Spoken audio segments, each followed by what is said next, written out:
Hello everyone, this is Hollywood Joe from Hollywood's World of Sports, and I'm here at Kayfabe Studios today to run down my NFL season preview and predictions. And over the next, 20 minutes or so, I'll be running down everything that happened in the off season and leading up to this year's NFL season. So strap up and get ready for a wild ride.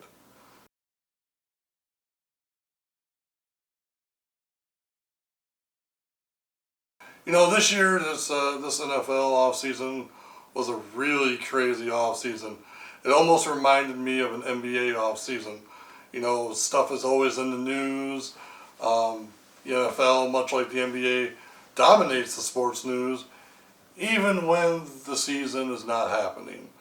And I just wanted to run down a couple big transactions that, happened while, we were in the offseason. My main focus was, people that are still in their prime or possibly, winding down their careers. And so, here are some of the key acquisitions that happened in the offseason. I got to start with the biggest one, in my opinion, and that was Odell Beckham Jr. to the Cleveland Browns. The Cleveland Browns have been making a lot of noise over the last couple of years.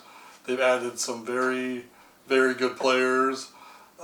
They look good on both sides of the ball. So Odell Beckham just reinforces that belief that the Browns are trying to become a winning team and have a winning culture. Another big wide receiver that was on the move was Antonio Brown. Antonio Brown left Pittsburgh after trying to hold out for more money, and was traded to the Raiders. John Gruden, I don't know what goes on through his head. Still haven't been able to figure it out, but I'm sure Antonio Brown will make a great addition. In terms of quarterbacks, Nick Foles went to the Jaguars, which is really no big surprise to me because he was with the Philadelphia Eagles, and the Eagles had Carson Wentz as a starter. So, Foles just couldn't sit on the bench the rest of his career and collect all the money that he was collecting. So, Foles to the Jaguars, I think that would be a very beneficial move for Jacksonville and for Foles. Mark Ingram went to the Ravens after spending, quite a few years with the Saints. The Saints, also made some moves that allowed Ingram to leave there and become part of the Baltimore organization. But one of the more surprising moves as it relates to the Baltimore Ravens, they traded Joe Flacco to the Denver Broncos. Flacco, he started off having a really good career, but the last couple of years he's really struggled. I know there's been a few injuries there to him, but still kind of question why they would trade somebody they considered their franchise quarterback. Maybe the weather and the atmosphere in Denver will help him, but we will have to stay tuned to see what happens with him. Also, a guy that I considered a franchise player for a team, Randall Cobb. One of those guys I never thought would leave the Green Bay Packers. He signed with the Dallas Cowboys, which gives Dak Prescott another weapon. Dak has been in need of weapons for a while now. Jason Witten's also coming out of retirement. Then they also just recently re-signed Alfred Morris. So with all these weapons that the Cowboys have, I could see them make some noise. Another Green Bay Packer on the move, and this one is another shocker because I thought he'd be a Packer for life, and that is Clay Matthews going to the Los Angeles Rams. And the Rams have been very known for their defense the last couple of years, and I still think in Clay Matthews' mind, he has a lot to prove. Green Bay hasn't exactly had a winning culture the last couple of years, whereas Los Angeles, they're on the rise. They made it to the Super Bowl, even though it was kind of an embarrassing loss to the Patriots, but I think Clay Matthews will be a good leader and a good addition to the Rams defense. And the last one that kind of stood out for me is Le'Veon Bell. Another key component of the Pittsburgh Steelers offense. He took a hike, didn't want to be there, and he is now with the New York Jets. And the Jets had a very good offseason, had a really good draft.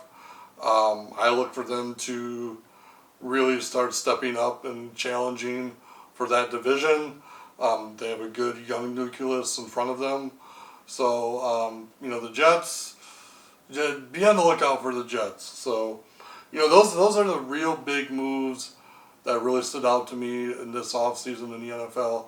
And I think all of these moves are going to have an immediate impact on all the teams, that acquired these people.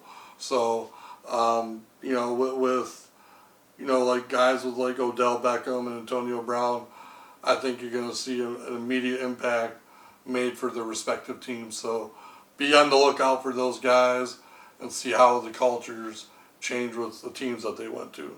So those are the offseason moves so far.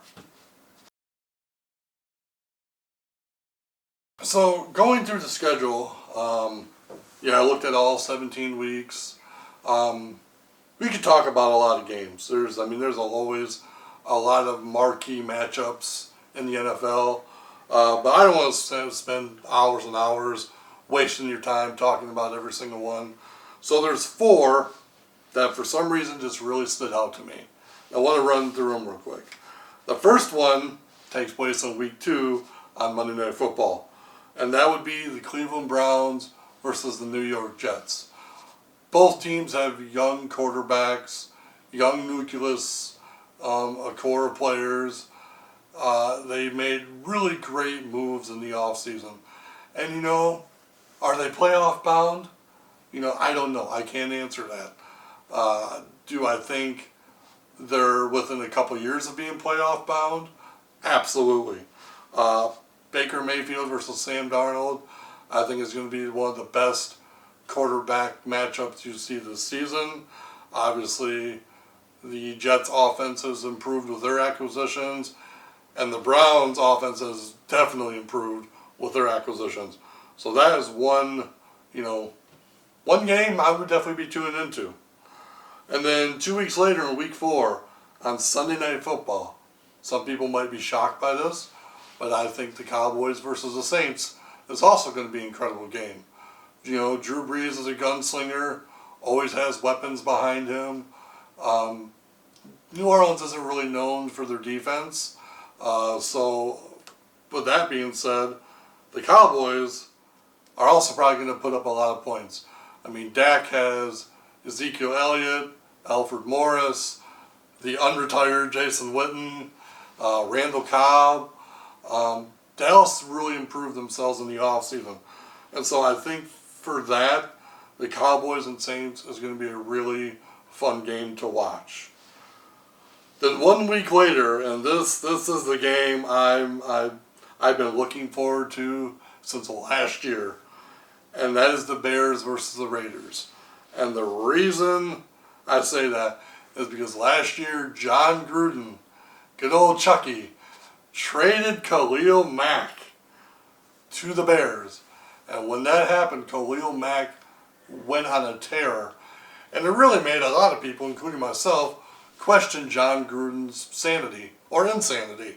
And so, to me, I think this matchup is going to be fun to watch because I'm curious to see what Khalil Mack does. I feel like he's going to have a lot to prove. I feel like he probably wants to embarrass Gruden and the Raiders. If I'm Derek Carr, I'd be very, very terrified of what Khalil Mack's going to do to you. Because, like I said, I think, Gruden trading Khalil Mack and trading Amari Cooper last year are still very questionable moves to me. It doesn't matter how many draft picks they got, because that's the thing about draft picks, is you never know if they're going to be guaranteed good players or not. Amari Cooper and Khalil Mack are guaranteed good players. So I'm very curious to see what Khalil Mack does against the Raiders. And then in week 11, the Bears are in another matchup I find very interesting because of the defensive battles. The Rams will take on the Bears on Sunday Night Football. The Rams obviously were known for their defense last year, and the Bears were known for theirs. And honestly, this could very well be an NFC Championship preview game based on the defenses alone. I mean, you got to factor in the Saints. The Saints are always in the mix of things in the NFC. But I always love a good defensive battle. High scoring games are fun. We saw that last year with the Rams and the Chiefs. Probably one of the best scoring games in NFL history. But I'm about defense. I've always loved, the defensive side of things, and love seeing the quarterback get sacked and fumbles and interceptions. So I look for a very low scoring game in Week 11 between the Bears and the Rams. And like I said, there are a lot of great matchups this season, and I could go on and on for hours about some of the great matchups, but these are the four that stood out to me, and I hope you enjoy them as much as I do. And I'm curious, let me know what your thoughts are about your favorite matchups this upcoming season.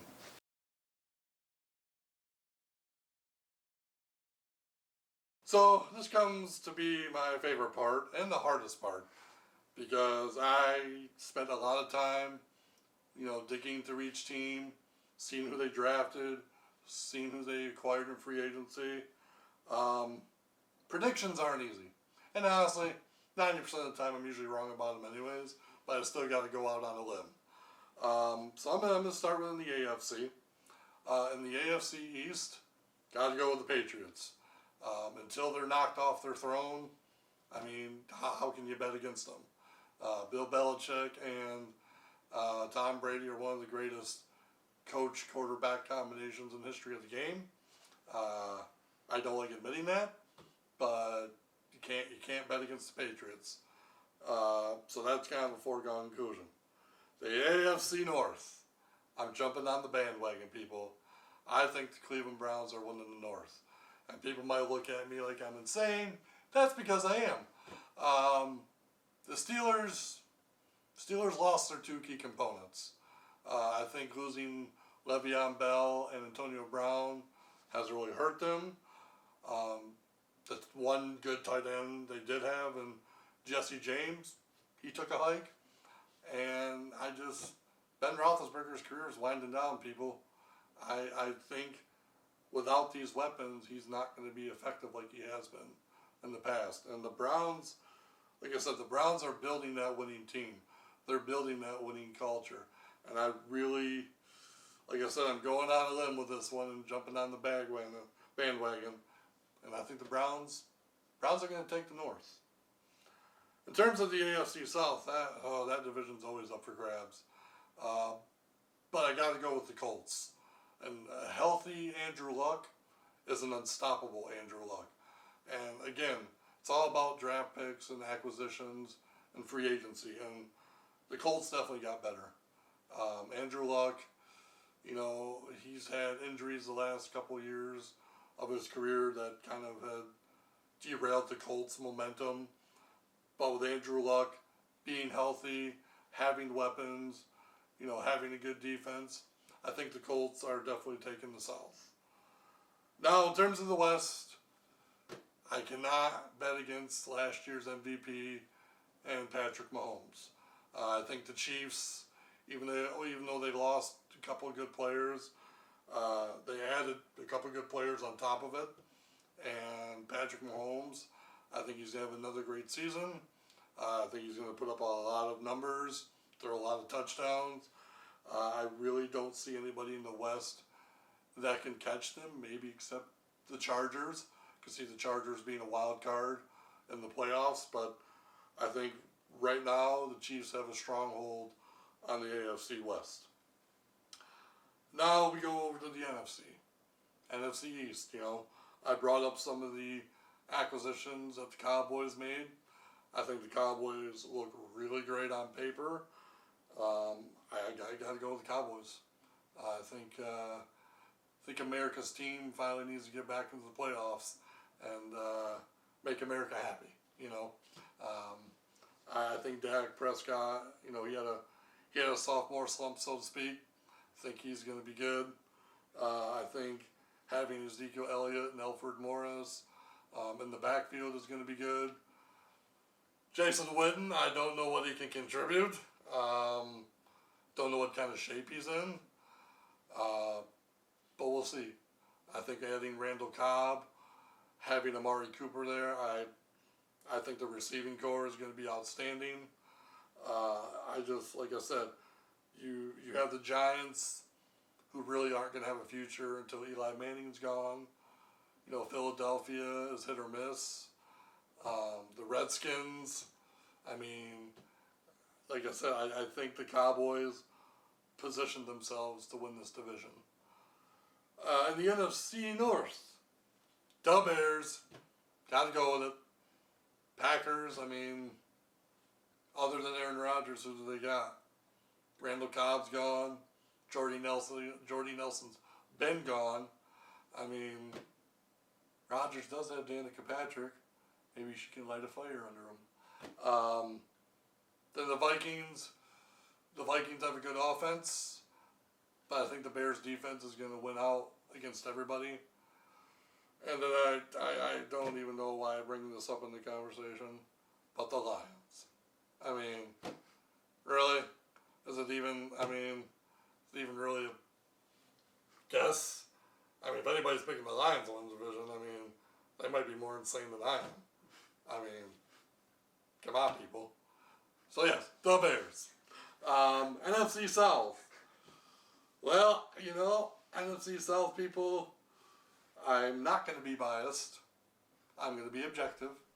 I try to be objective. And I really hate to say this, but the Saints are going to win the division. I know people are probably looking at this right now and like, what the hell's the matter with him? He's a Carolina Panthers fan. Yes, I am a Carolina Panthers fan. But I'm also knowledgeable enough to know that Cam Newton has a lot to prove after his shoulder injury and his shoulder surgery. Drew Brees, I don't think the guy ever ages. I don't know if he's ever going to retire. It's probably going to break every NFL record that a quarterback can break at some point. So it's another one of those things, like with Tom Brady and the Patriots, until they're knocked off their throne completely, can't bet against them. So, who dat? Saints. Then we go to the NFC West, and I talked about some of the acquisitions that were made there for the Rams. The Rams, they had a great season. You can't really go against the defending NFC champions who went to the Super Bowl, even though they were kind of embarrassed in the Super Bowl. I think that's why they shored things up on the defensive side to make sure that doesn't happen again. I have a hard time believing that the Seahawks or the 49ers, I have a hard time believing that they're going to catch up to the Rams magically. So again, like I said, those are my predictions. Predictions, I said, they're never easy. I really went through all the rosters, all the draft signings, all the free agent signings, and who knows? I'll probably look back on this 5 months from now, be completely wrong. You can all rub it in my face. It's okay. But those are my predictions. That's who I'm going with. Like it, love it, hate it, let me know. So those are my predictions. So there you have it. Those were my predictions and my preview. Now, every week on the Hollywood's World of Sports Facebook page, I will be providing my predictions for each week. I'll probably do it every Wednesday because obviously they have the Thursday night games. I will also be recapping my fantasy football results and probably be sharing my draft results that take place because I always find that to be a fun discussion. So be sure to check out Hollywood's World of Sports on Facebook. You can find me on Twitter and obviously YouTube because that's where this is at. But yeah, this is going to be a busy NFL season with predictions every week, recapping my fantasy games. A lot of changes happened in the offseason that are going to impact a lot of teams. So be sure to tune in every week. to see what my crazy predictions are. As always, check out Hollywood's World of Sports. And remember, this is Hollywood Joe, and controversy doesn't come without criticism.